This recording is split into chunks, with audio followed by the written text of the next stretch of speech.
Hi everyone, good evening. Shiny from Mydbops here. Thank you for joining us today for the 39th edition of my webinar by Mydbops. I'm very excited to be here as the host for this webinar. I'm immensely proud to represent a company that has been actively contributing to open source database community, and I would like to extend my heartfelt gratitude to all of you for your continued support in our journey of contributing to open source databases. And today, we are very excited to have you here as we explore the fascinating world of vector search with MongoDB Atlas. So today's topic, mastering vector search with MongoDB Atlas, is all about how to handle unstructured data like text, images, and audio using MongoDB's powerful tools, which is something which is something every developer or a data scientist or a DBA can benefit from, especially with the rise of AI driven applications. And we are very lucky to have Manosh Malai, our very own CTO at MyDBOps, as today's speaker. A little about Manosh. Manosh is a recognized expert in DevOps and SRE practices, and he brings over 15 years of experience in the tech industry. He is deeply passionate about database management solutions, specializing in MongoDB, Cassandra, and Redis. In addition to his technical expertise, Manoj is a thought leader in the field, actively involved in the Bangalore MongoDB user group, and known for his innovative and visionary approach. Additionally, he's a tech speaker and blogger. So, we are definitely in good hands today to learn something very informative. And here is what you can expect from today's session: a simple and clear introduction to vector search, practical insights into storing and managing vector embeddings in MongoDB Atlas, a live demo to see everything in action, and some useful tips and best practices to implement vector search effectively. And feel free to drop your questions in the chat as we go along, and we will address them immediately. All right, let's get started. It's my pleasure to hand things over to Manosh Malai.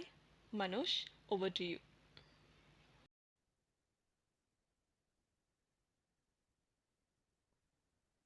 Hi everyone. I hope everyone can hear me. And I like to thanks everyone for being here. I'm really excited to talk about vector search today, particularly MongoDB. Myself, Manosh Malai. I'm CTO at MyDBOps. Here with MyDBOps, I'm working in MongoDB as a core database services and DevOps and DevOps practices in my organization. I'm an active tech speaker and blogger, and I'm also a MongoDB user group leader at Bangalore. About MyDBOps, MyDBOps is a database management and consultancy provider founded in 2016, and we are assisting almost 800 plus happy customers, and also a proud AWS service delivery partner, particularly for RDS. And we are a PCI and ISO certified organization. MyDBOps is providing two kinds of services. One is consulting and managed services. Consulting services specifically taking one particular agenda and solving the client requirement. Managed services is a wonderful solution I recommend for everyone, like handing over your database problem to MyDBOps. MyDBOps taking ownership for 24/7. No holidays, no week off, nothing. It's 24/7 almost. We have our own robust solution tools and highly skilled engineers at our end to taking ownership of all your database challenges. So coming to the agenda, first we are going to see or understand what is vector search and how MongoDB storing the vector embedding in MongoDB and creating and managing vector indexes and demo. And finally, we are going to close this with best practices. Introduction to vector search. Before, I like to talk some timeline of AI. Nearly by 1950, people started talking about AI.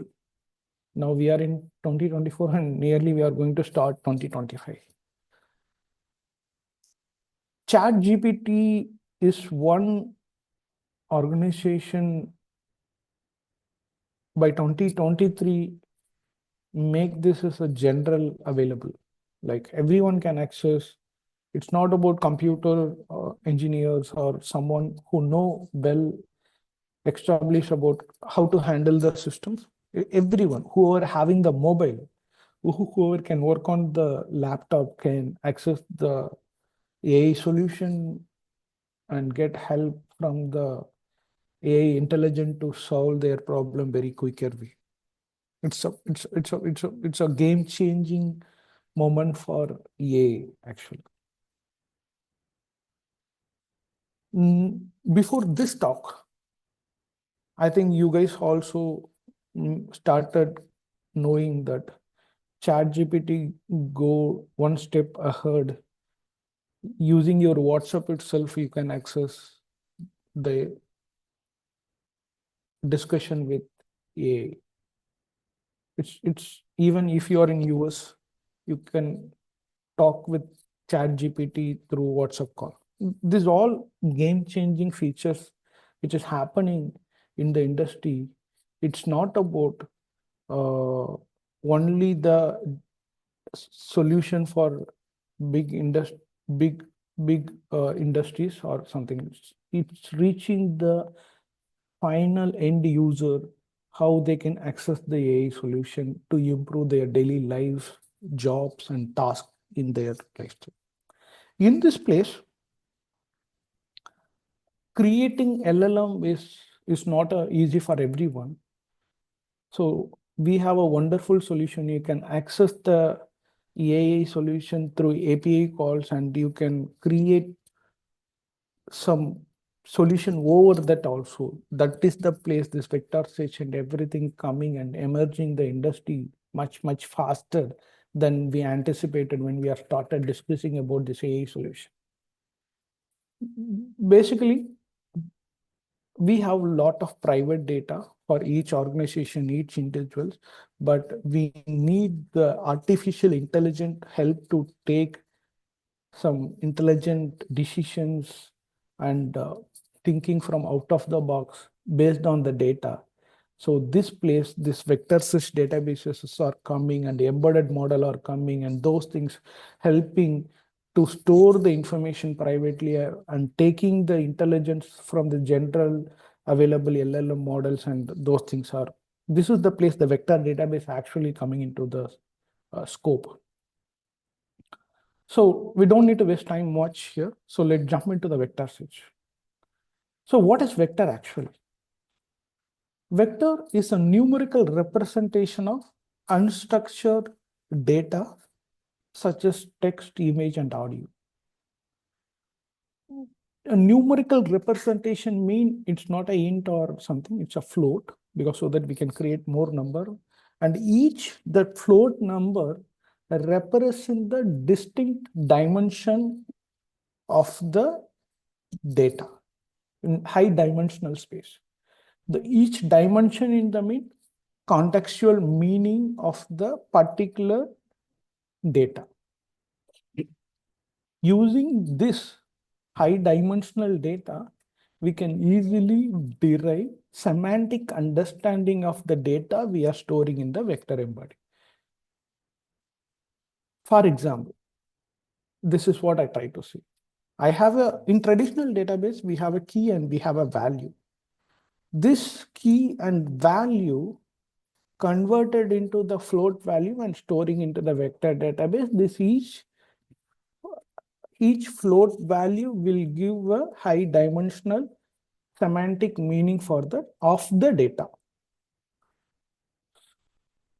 So, Manosh, do I need to convert this vector embedding? No. We have a ML, like embedded model. Using that embedded model, you can convert the data into vector embed and store it into the database. So I have a data as a text data. That text data, you can pass it to the embedding model in whatever chunk way. like a sentence, like a paragraph, like a page, however you mean to, that embedded model will receive the data and do some math and convert the received data chunk into the vector embedding and storing into the database. I mean, vector database. That vector database will be queried by application. Again, it use the embedded model. For example, application will query the embedded model using the embedded model, like MongoDB will support index. So this question will be landed in the embedded model. That embedded model will convert the vector embedding, and it go to the vector database and retrieve the result, which is a user understandable format. So this is the way vector, what is vector is, and how the vector embedding help to create those vector and how it is storing into the vector databases. Whatever I told, I just wrote it here. So basically data input is given, model is processing the data and encode the data into high dimensional vector. And finally, those numerical array represented as the original data, which we are storing into the vector database. So now we are going to see how are storing the vector embedding in the MongoDB. So before that, I like to add few more pointers to my viewers. MongoDB is not a vector database. How it became vector database and what problem it's going to solve, because already we have some different vector database which specifically solving the vector database problem. Why I need to choose Mongo? Everyone agree MongoDB is, without doubt, MongoDB is a very, very prominent database in the NoSQL vertical. And it is a distributed system, and we don't need to bother about its structure. And a lot of people already in the industry using it. Understanding these factors, MongoDB enable vector feature in Mongo itself. That means in that same data, whatever we are storing in the MongoDB, with the same document, we can also store vector embedded data. This is the example I like to show you. This is very known collection, movie collection. So if you see, I'm storing the movie information in the same movie document. I am also storing vector embedding data as a plot embedding. So here, with the same MongoDB document, I'm also storing vector embedding information. It's all, I don't need to rely on another database solution to complex my DB info or other things. MongoDB itself supporting that. It is one of the very rich feature, because the lean engineering can be achieved through this kind of solution.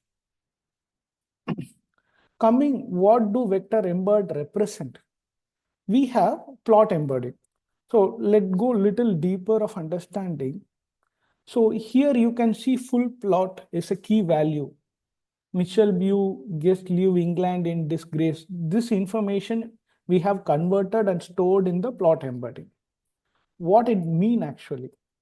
As I said, this each floating value is a dimension, that each dimension in the vector embedding corresponding to the feature or attribute of the data. So to be more understand, each float value is represent a characteristics. For example, I am storing mango. Mango is a sweet, mango is a fruit, mango is like, I can say, is a delightful experience of eating. So this all, one mango, one dimension of the data, which giving different meaning. So this specific feature and attribute represent that as a dimension. So capturing meaning which help to create and understand the relationship and similarity between different data points. So this vector embedding only helping us to create the semantic understanding and getting that human visual and replay from the AI solutions. Let's talk about dimension. What I hope you guys understand what is dimension is now. In the vector embedding, how many float value we can store. MongoDB is currently supporting 4096 dimension. There is some misconception in the market or industry, like 4096 dimension is not adequate. But to be very true, most of the common embedding dimension is like 1512 dimension and below the limit only. I'm very much sure 4096 dimension is more enough to scale your embedding model and the data stored in the embedding database, vector database. Even certain cases, you have certain requirement to store more dimension. You can also think about a well-established diamond reduction technique like PCA and UMAP can be applied towards your vector data and reduction the things and without losing the contextual information, semantic understanding of the data points. We can overcome the constraint, whatever I'm trying to say here. But to be very open, this 4096 dimension is more enough. And I also understand MongoDB sure come with more dimension. The more dimension expands also in the upcoming future. The next topic, I'd like to take you guys creating and managing index. So before, I don't like to take you to how to create index. Before, I like to give some more understanding. So here you can see the yellow, those are vector dimensions. Whenever I'm converting the unstructured data into the vector embedding, you can visualize yourself, I have so much of yellow balls.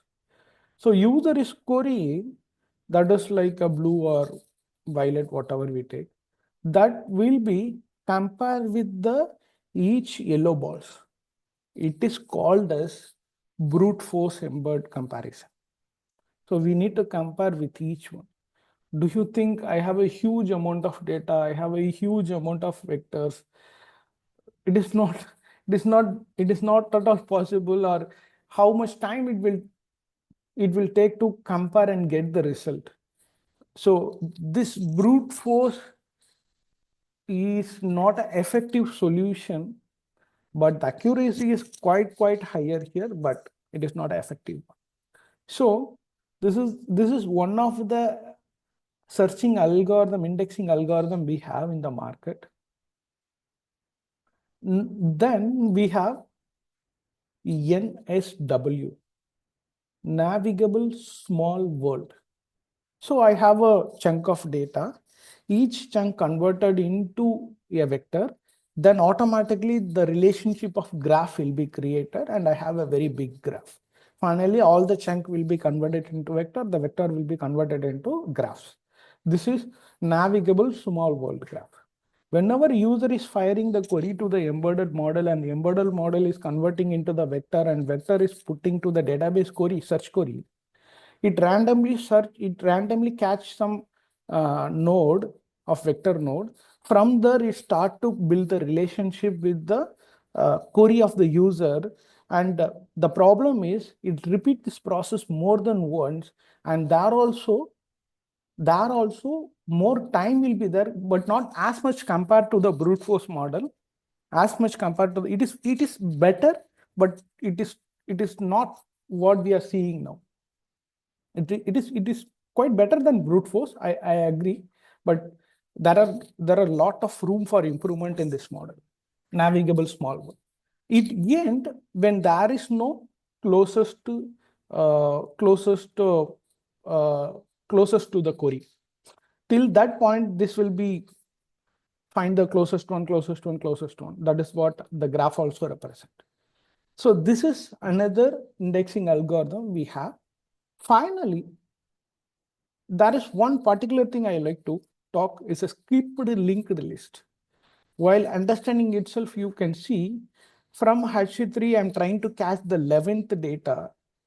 So it is skipping the 1 and it's coming to the 5. I'm coming down and going to the 8.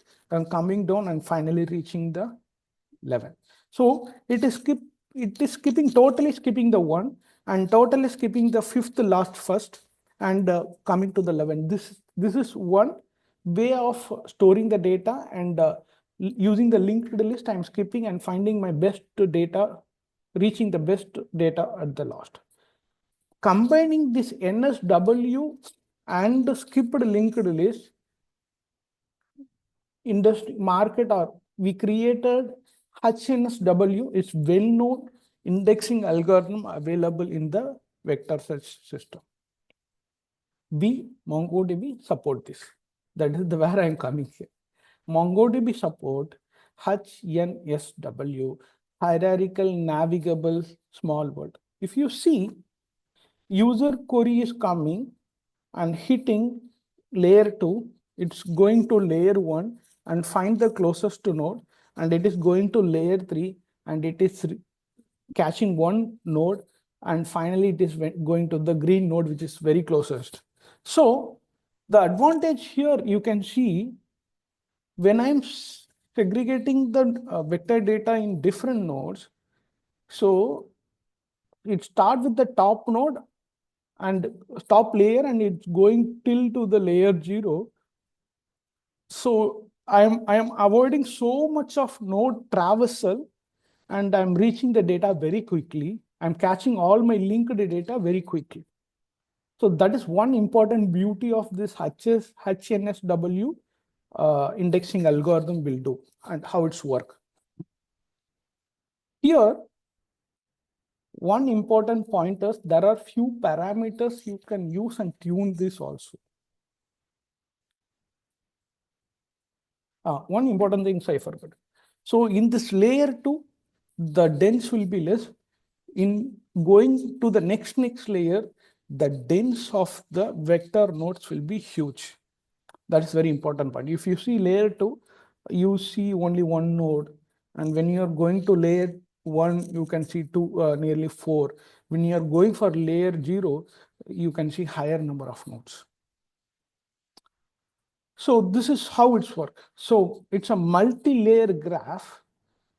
It's a sparse connection will be fast global navigation. And when we are going to the bottom one, the dense, we have more number of vector nodes, and finding that will be very, very deep. So when we are creating this is the indexing algorithm, right? So you can compare with B tree or B minus tree, those things, how the tree travels. You can visualize yourself in your mind. When you are creating index, we have few parameters to tune, and you can improve the result accuracy, and you can also improve the replay of the time very quickly. This all things is there. So that is the tunable parameter I have represented here.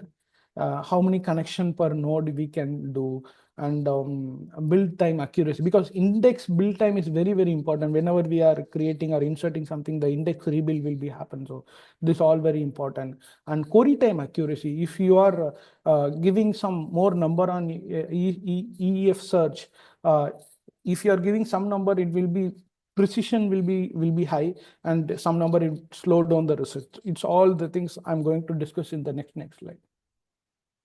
The vector index limitation, it must be a vector embedding field. That is very important.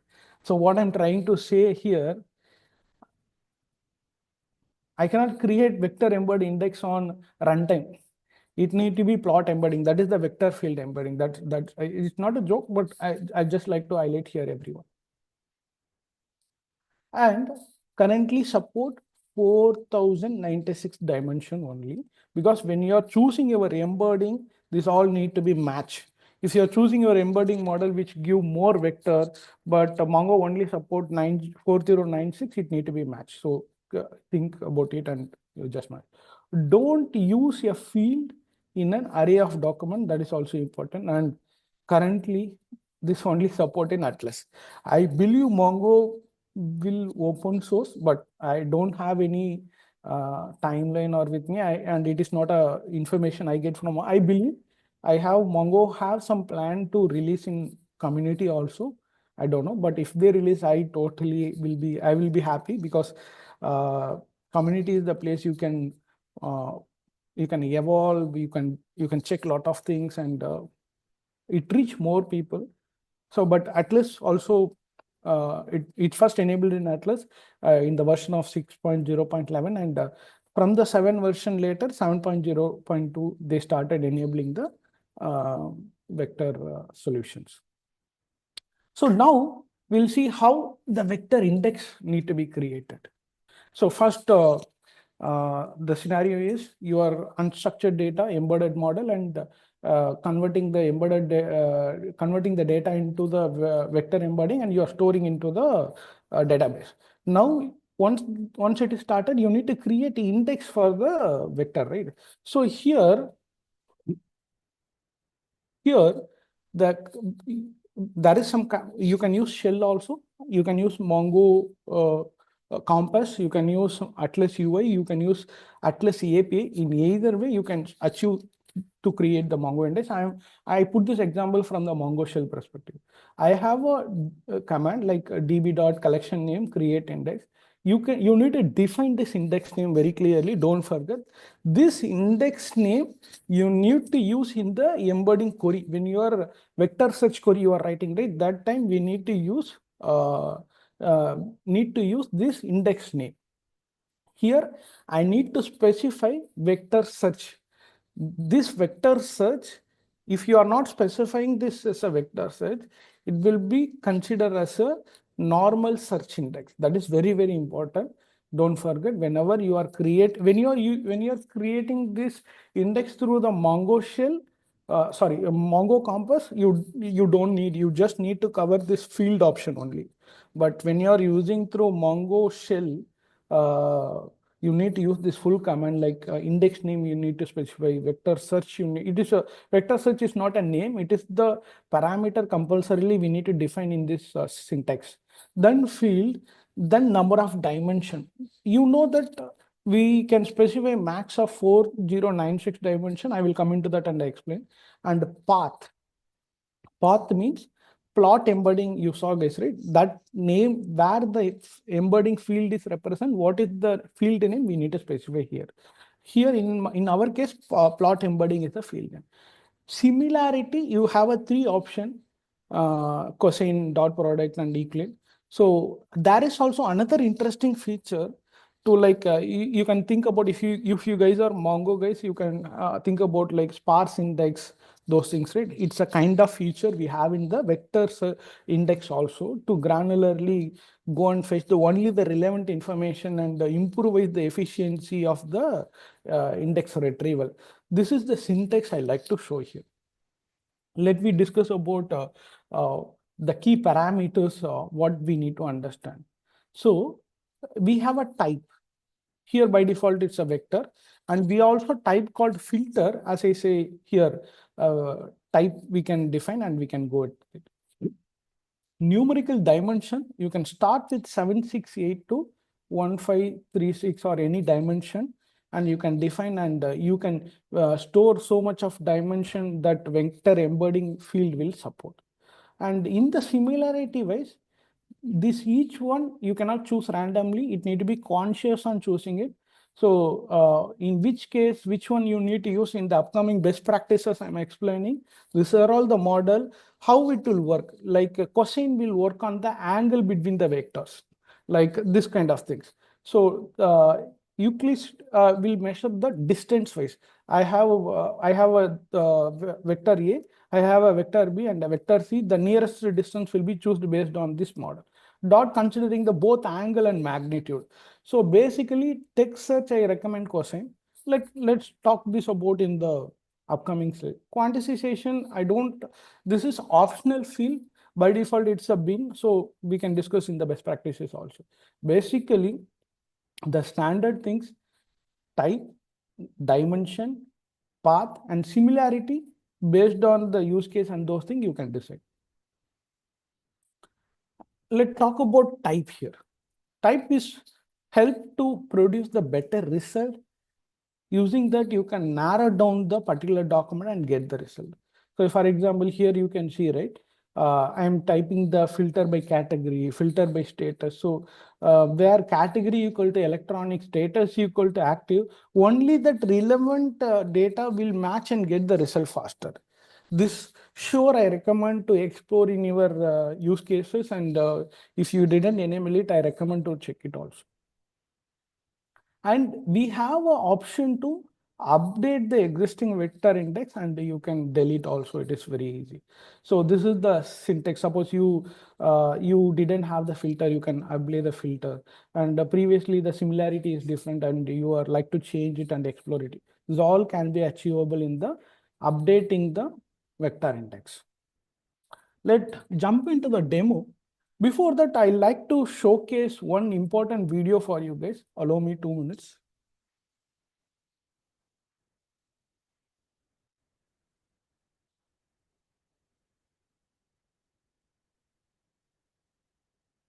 I hope this video is visible to you guys.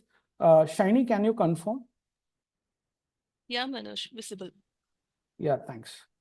So if you see, this is, I thought I missed one important thing. Mongo is supporting ANN, this algorithm. So this is one example, which is like really we are talking about that layer and second layer, layer 3. Below layers will have a higher dense, right? This is not MyDBOps Studio, and I didn't develop it. MyDBOps didn't own it.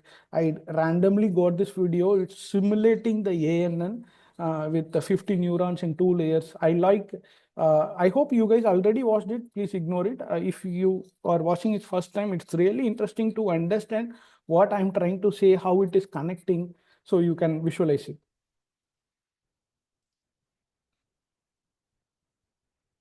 If you see, user is drawing for the upper layer is triggered and all other below layers are got triggered. You can see how jungling is happening. This is the way the links got, the vector node got selected and how the result got produced.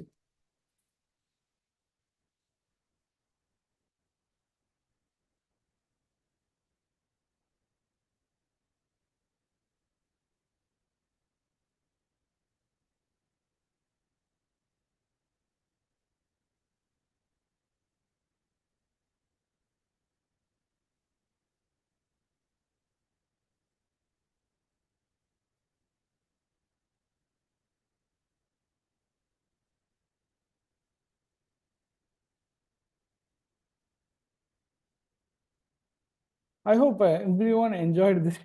It's really interesting from me also. I really enjoyed it. So let jump into another demo here.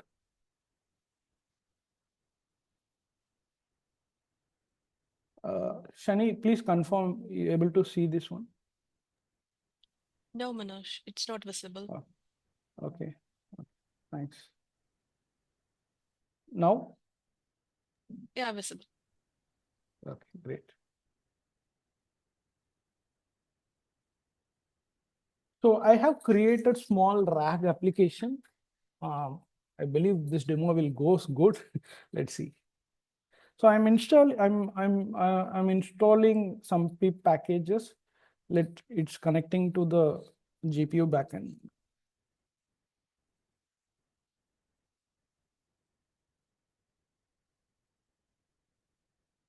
It takes me some time. Allow me.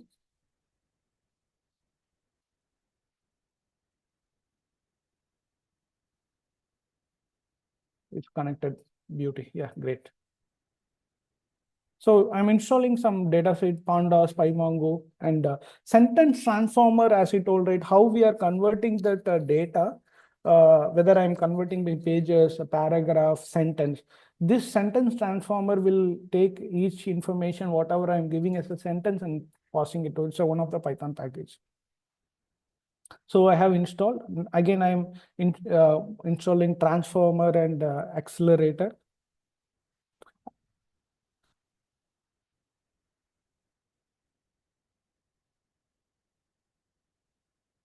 So this code, I will put it in my, I will share it my team, and they will publish this file also for you guys.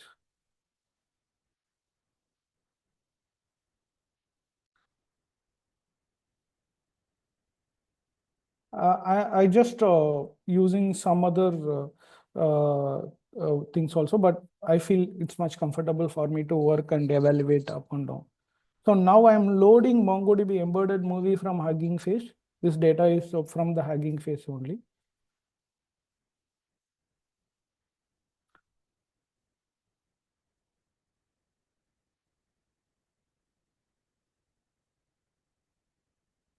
So these are all the data set. This is the columns we have.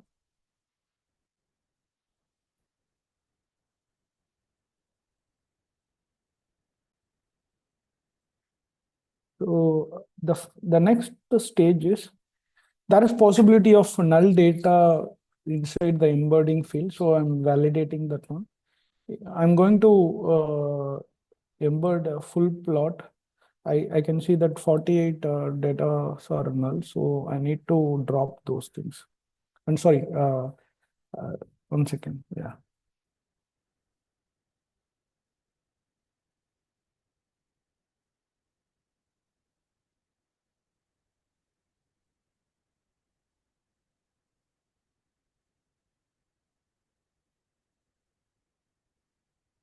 Now see, we have 0.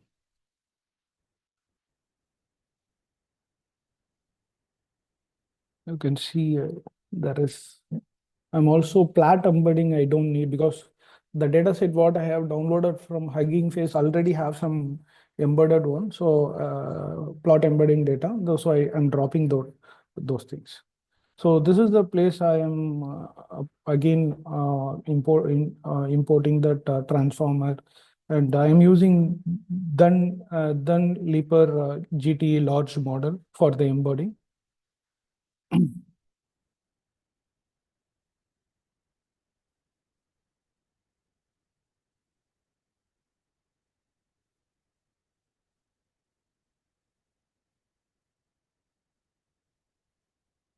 So that is also coming. Fair enough. Till now, our demo is going God grace good. This place I will get some more time. So okay, this is done. It took 35 seconds. This is the place like I'm converting the full plot, right? That particular data into the embedding one. It takes some amount of time. According to my understanding, it will take 56 seconds last before the demo when I evaluated. Let's see. It's based on the resource I'm getting here. Let's see.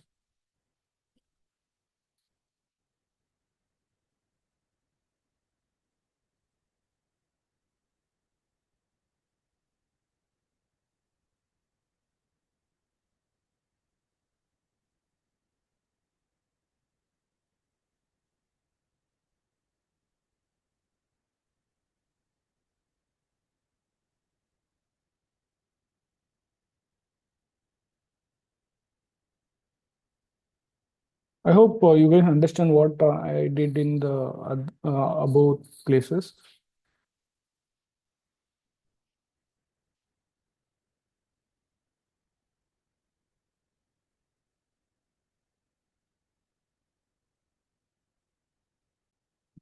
I have nearly 1,000 plus document.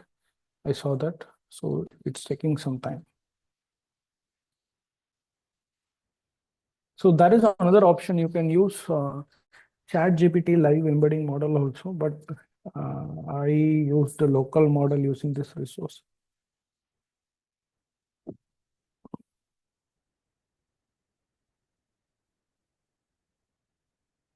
That is taking time. Before that, I will connect Mongo. I believe we need to do some cleanup work here.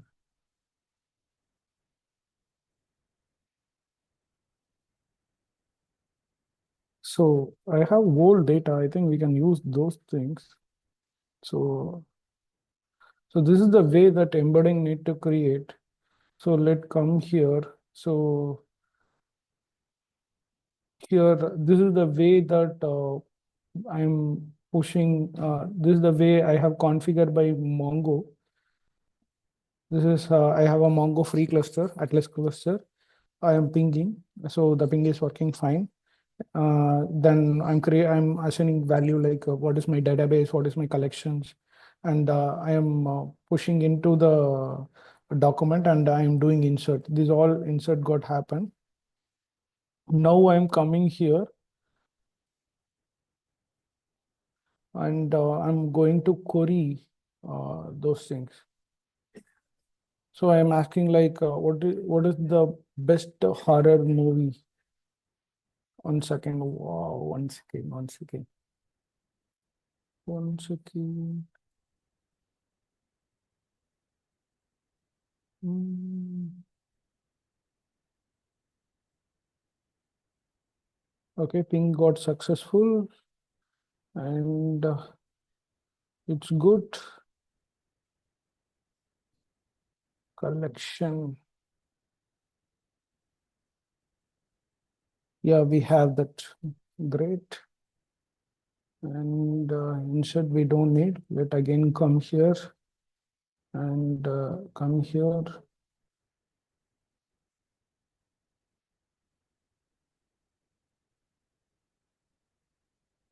Okay, I'm getting empty. Okay, we are good. I will tell you how to create a index. So this is the vector data. You can see that I have a array of embedding. So let me share this one, how to create index. Now I'm going for an index, like create Atlas search index, this one. Now I will put this one. As I told, the name is very important, right? This is my index name I'm going to give. Let instead of default, I will put here and create index. That's it. The index is creating, it's bending state, bending, bending, bending. Come on, come on.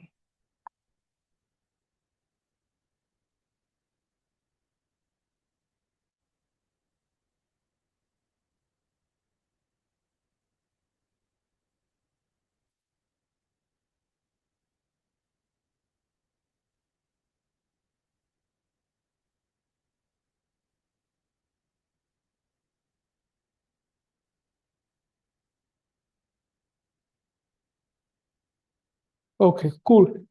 It is ready now. Now I'm closing it.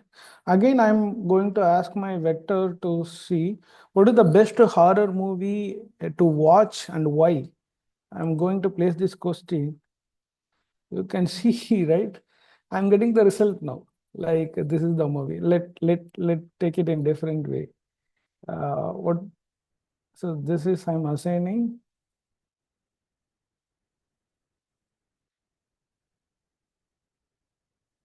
Great. So, so what I'm asking, this is my query actually. What is the best love movie to watch and why? So I'm getting some party tinkering work I did, and I make my answer much better. Nothing more than magic I did. Here it is showing in the Mongo voice, but for the user experience, I'm telling. Shut up and kiss me. So Georgia's plot. This is all the movie. So this is still the embedding stage. I didn't the same way you. I don't like to share my open API keys. So once I pass this information, then I pass it to the OpenAI, then it will take it to the LLM model, then we get the result. This is the way the whole RAG system we can build. It's very simple. You have a lot of things evolved now. I just like to showcase uh, MongoDB as a vector, how you can put the information together with your existing document and achieve all the game changing things in your organization and the use case. So hope it is useful here. So I'm ending my demo here. Let share my to the presentation part.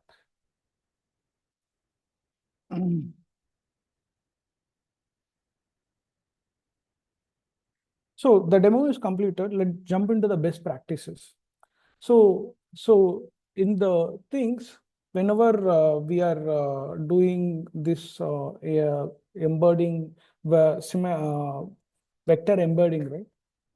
In the index creation part, for the text embedding, cosine similarity is best. For spatial data and distance measurement, Eclair is best. And index type configuration, you can think about using the filters, type filters like category, what we saw, right? So these all in the index creation part, you can choose this right parameter, which help to make the index efficiency and the result accuracy much better. This is one of the best practices I can recommend. And in the num candidate parameters, you can think about 50 to under and adjust based on the needs, because higher value improve the accuracy but slow down the query response also. So think about it. You can tune, but we have an option or modify the index. You know where like you need to rebuild, but there is certain amount of time will take for even the insertion part. But think about it and use that wisely. And limit in the query result also, if you see in my demo also, I used the limit to show only the 3 result, 4 result. So it also benefit us. So based on the use cases, so these all parameters will tune the efficiency of your vector indexes and vectors. And finally, monitor the resource usage whenever you are defining high number of num candidate and dimension. These all will affect the indexing timings and those things. So thank you guys. I hope I took quite amount of the time. I like to thanks everyone came and joined this session. You can reach me in the LinkedIn, and I'm also available in Insta and Twitter. You can catch me there. Thanks, guys. Thanks. Bye. Thank you, Manosh, for that wonderful, insightful webinar. And that brings us to the end of today's webinar, MyDBOps MyWebinar Edition 39, Mastering Vector Search with MongoDB Atlas. A big thank you to all of you for joining us and for your active participation. I hope we found the session insightful and that it gave you a clear understanding of how vector search can change your approach to handling unstructured data. A special thanks to our speaker Manosh Malai for sharing his expertise and walking us through such an exciting topic with practical demos and insights. Your knowledge always leaves us inspired, Manoj. And viewers, if you have any additional questions or would like to explore this topic further, feel free to reach out to us at info@mydbops.com. We will also be sharing the webinar recording and resources soon, so stay tuned. Lastly, don't forget to follow MyDBOps on LinkedIn, Twitter, and other social media platforms for updates on future webinars, blogs, and more. We would like to hear your feedback too. It helps us make these sessions even better. Thank you once again, and we look forward to seeing you in our next webinar. Until then, take care and have a great weekend. Thank you.